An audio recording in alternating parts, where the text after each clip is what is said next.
కర్ణుడు మరణించటంతో కౌరవులందరికీ తమ జీవితాల మీద, రాజ్యాల మీద, భార్యల మీద, ధనాల మీద కూడా ఆశలు తొలగిపోయాయి. నీ సేనంతా వాడిపోయిన ముఖాలతో తమ తమ శిబిరాల్లోకి ప్రవేశించారు అన్నాడు సంజయుడు. శ్రీకృష్ణాయ పరమాత్మనే నమః. 96వ అధ్యాయం. సంజయుడు ధృతరాష్ట్రుడికి ఇలా చెప్పాడు. ఓ మహారాజా, కర్ణుడు మరణించాడు. శత్రుసేన పారిపోయింది. అది చూసి కృష్ణుడు అర్జునుడిని కౌగిలించుకొని ఆనందంతో ఇలా అన్నాడు. ఓ అర్జున, ఇంద్రుడు వృత్రాసురుణ్ణి వధించాడు. అలాగే నువ్వు కర్ణుణ్ణి వధించావు. వృత్రాసురుణ్ణి వదను, కర్ణుణ్ణి వదను మానవులు ఘోరమైన కథలుగా చెప్పుకుంటూ ఉంటారు. నీ పరాక్రమాన్ని మెచ్చుకుంటూ ఉంటారు. యుద్ధంలో వృత్రాసురుడు వజ్రాయుధంతో మరణించాడు. ఓ అర్జున, నువ్వు పదునైన బాణాలను ప్రయోగించి కర్ణుణ్ణి వధించావు. లోక ప్రసిద్ధమైన పరాక్రమాన్ని ప్రదర్శించావు. దీనిని ధర్మరాజుకు చెబుదాం. యుద్ధంలోనే కాదు, ధర్మరాజు ఎప్పటి నుంచో కర్ణుడి మరణించాలని కోరుకుంటున్నాడు కదా. ఇప్పుడు సంతోషకరమైన వార్తను ధర్మరాజుకు చెబుదాం. అప్పుడే నువ్వు రుణముక్తివి అవుతావు. లేకపోతే కావు. రుణముక్తిని కావాల్సిందే నువ్వు. నీకు కర్ణుడికి మధ్య మహాసంగ్రామం జరుగుతుండగా ఆ యుద్ధాన్ని చూడాలని ధర్మరాజు వచ్చాడు తెలుసా. కానీ తీవ్రంగా గాయపడటం వల్ల ఉండలేకపోయాడు. వెంటనే మళ్ళీ తన శిబిరానికి వెళ్ళిపోయాడు అన్నాడు. ఆ మాటలు విని అర్జునుడు అంగీకరించాడు. వెంటనే కృష్ణుడు రథాన్ని యుద్ధభూమి నుండి వెనక్కు త్రిప్పి శిబిరాల వైపు నడిపాడు. అర్జునుడితో కలిసి ధర్మరాజును దర్శించాడు. ధర్మరాజు అప్పుడు బంగారు శయ్య మీద పడుకొని ఉన్నాడు. కృష్ణార్జునులు ఎంతో సంతోషంతో ధర్మరాజు వద్దకు వెళ్ళి ఆయన పాదాలను తాకారు. ధర్మరాజు వారి ఆనందాన్ని గమనించి ఆనంద బాష్పాలు రాల్చాడు. కర్ణుడు మరణించాడని అర్థం చేసుకున్నాడు. శయ్య మీద నుండి పైకి లేచి వారిని మాటిమాటికి ప్రేమతో పలకరించాడు. వారిద్దరినీ కౌగలించుకున్నాడు. కృష్ణుడు అర్జునుడితో కలిసి కర్ణవదను ఉన్నది ఉన్నట్లుగా చెప్పాడు. చేతులు జోడించి చిరునవ్వు నవ్వుతూ ధర్మరాజుతో ఇలా అన్నాడు. ఓ మహారాజా, అదృష్టం కొద్దీ అర్జునుడు, భీముడు, నకుల సహదేవులు, నువ్వు కూడా క్షేమంగా ఉన్నారు. సూర్యసుతుడైన కర్ణుడు మరణించాడు. నువ్వు అదృష్టం కొద్దీ యుద్ధంలో గెలిచావు. పురుషాధముడైన కర్ణుడు ఆనాడు నువ్వు జూదంలో ఓడిపోయినప్పుడు ద్రౌపదిని చూసి నవ్వాడు. ఆ కర్ణుడి రక్తాన్ని ఈరోజు భూమి త్రాగుతోంది. ఆ నీ శత్రువు ఒళ్ళంతా బాణాలు గుచ్చుకొని నేల మీద పడి ఉన్నాడు. ఆ కర్ణుడిని చూడు. ఓ మహారాజా, శత్రువులు నశించిన తర్వాత ఈ అఖండ సామ్రాజ్యాన్ని పాలించు. మాతో కలిసి ఆనందంగా భోగాలను పుష్కలంగా అనుభవించు అన్నాడు. ఆ మాటలు విని ధర్మరాజు ఎంతో ఆనందించాడు. కృష్ణుడితో ఇలా అన్నాడు. ఎంత అదృష్టం, ఎంత అదృష్టం. త్వయా సారథినా పార్థః, త్వయా సారథినా పార్థః యత్నవాన హనచ్యతం, యత్నవాన హనచ్యతం. న తచ్చిత్రం మహాబాహో, న తచ్చిత్రం మహాబాహో యుష్మద్బుద్ధి ప్రసాదజం, యుష్మద్బుద్ధి ప్రసాదజం. ఓ మహాబాహు, దేవకీనందన, నువ్వుంటే శత్రువులను గెలవటం అనేది పెద్ద ఆశ్చర్యం కాదు. గెలిచి తీరుతాం. అర్జునుడు నీ సారథ్యం వల్లనే కర్ణుని వధించాడు. ఇది నిజం. నీ బుద్ధి ప్రసాదంతోనే ఈ పని జరిగింది కనుక ఇది ఆశ్చర్యం కాదు అంటూ కృష్ణుడి కుడి భుజాన్ని పట్టుకున్నాడు. తర్వాత ధర్మరాజు మళ్ళీ కృష్ణార్జునులతో ఇలా అన్నాడు. ఓ మహాత్ములారా, నరనారాయణులు దేవతలు, ప్రాచీన ఋషులు, ధర్మాత్ములు, మహాత్ములని నాకు పూర్వమే నారద మహర్షి చెప్పాడు. అలాగే కృష్ణద్వైపాయనుడైన వ్యాస మహర్షి కూడా ఎన్నోసార్లు నరనారాయణులకు సంబంధించిన కథలను కూడా చెప్పాడు. తవ కృష్ణ ప్రసాదేన తవ కృష్ణ ప్రసాదేన పాండవోయం ధనంజయః పాండవోయం ధనంజయః జిగాయాభిముఖః శత్రూన్ జిగాయాభిముఖః శత్రూన్ నచాసీద్ విముఖః క్వచిత్ నచాసీద్ విముఖః క్వచిత్. ఓ కృష్ణ, నీ అనుగ్రహం వల్లనే పాండుకుమారుడైన ఆ అర్జునుడు శత్రువులను ఎదిరించాడు, వారిని గెలిచాడు. నిజానికి నువ్వు యుద్ధభూమిలో అర్జునుడికి సారథ్యం చేయటానికి ఒప్పుకున్నప్పుడే మాకు విజయం నిశ్చితమైపోయింది, మాకు పరాజయం లేదు అని తెలిసింది.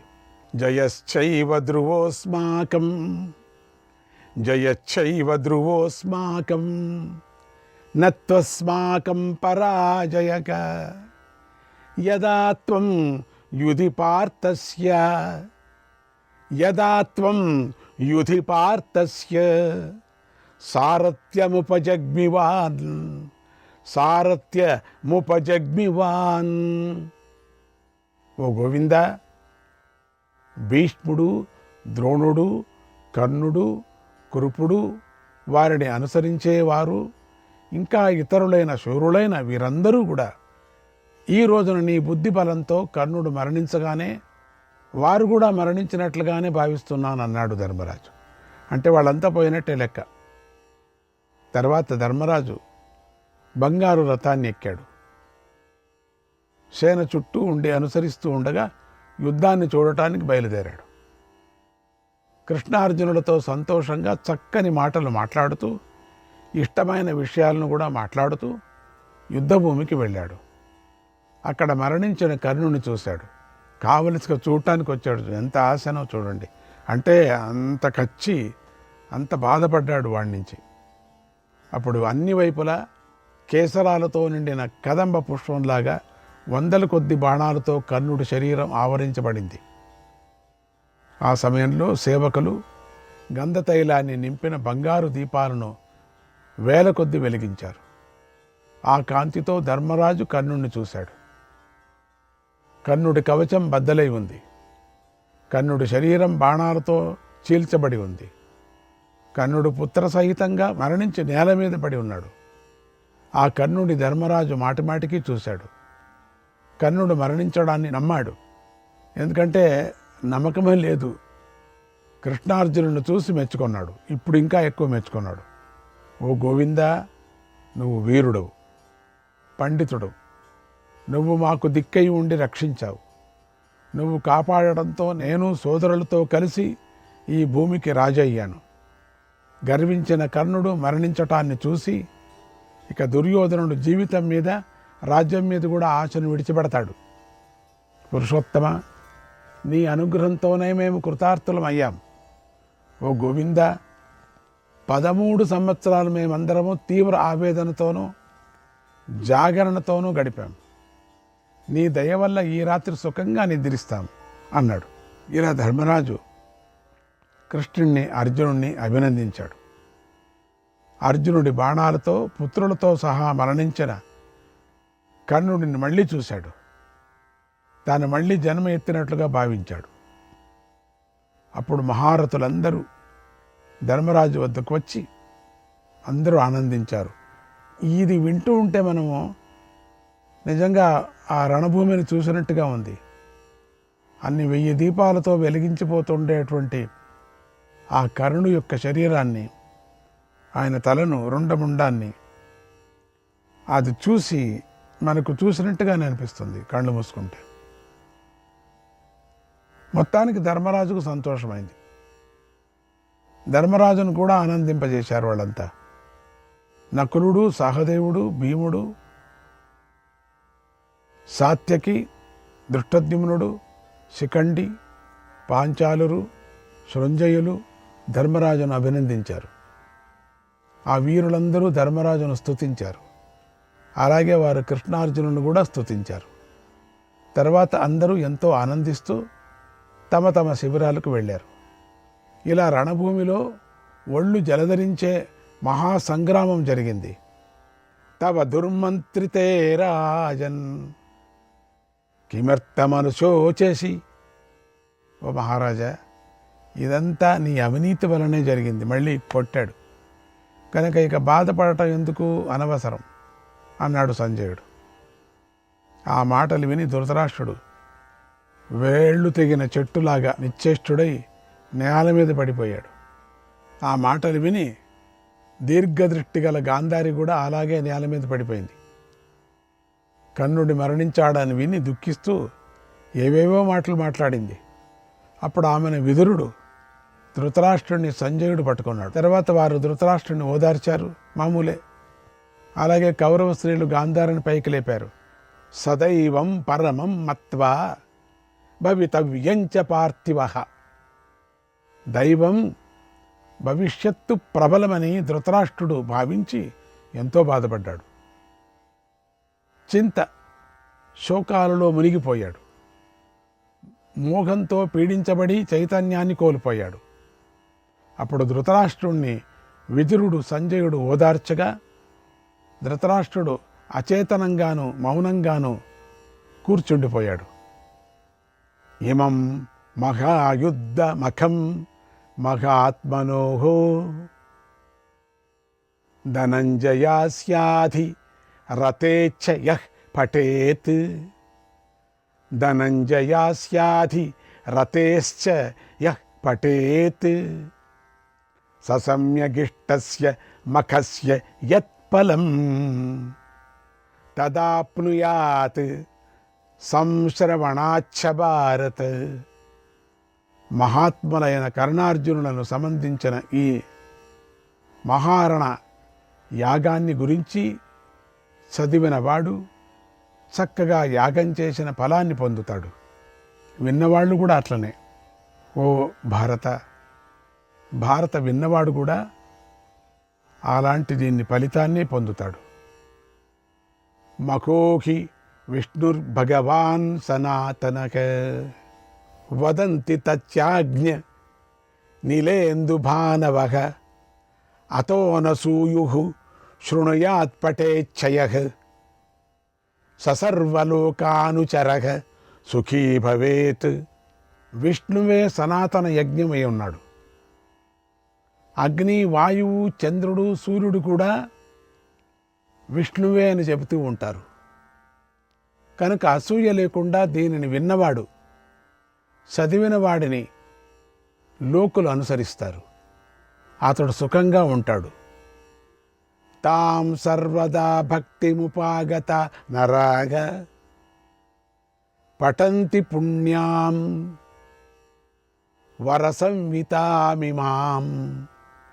వరసంవితామిమాం ధనేన ధాన్యేన యశసా చ మానుష నందంతి తే నాత్ర విచారణాస్తి.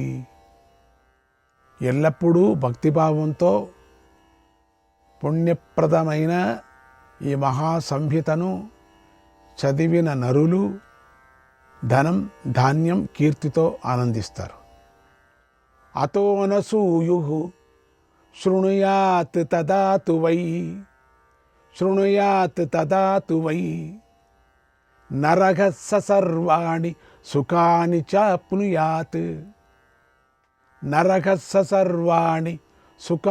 చాప్నుయాత్. విష్ణుః స్వయంభూర్భగవాన్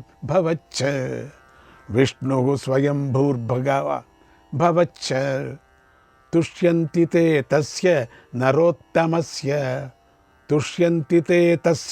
నరోత్తమస్య. కనుక దీనిని, ఈ పర్వాన్ని అసూయ లేకుండా విన్న మనిషి సకల సుఖాలను పొందుతాడు. మహావిష్ణువు, బ్రహ్మదేవుడు, ఈశ్వరుడు కూడా ఆ ఉత్తముడి విషయంలో తృప్తిని పొందుతాడు, సంతోషించి అనుగ్రహిస్తారు. వేదావాప్తిర్ బ్రాహ్మణాస్యేహ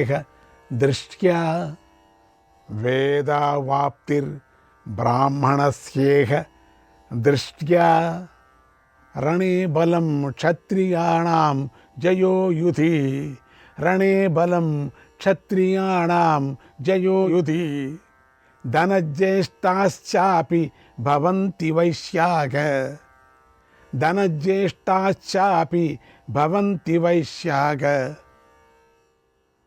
శూద్రారోగ్యం ప్రాప్నువంతీహ సర్వే శూద్రారోగ్యం ప్రాప్నువంతీహ సర్వే.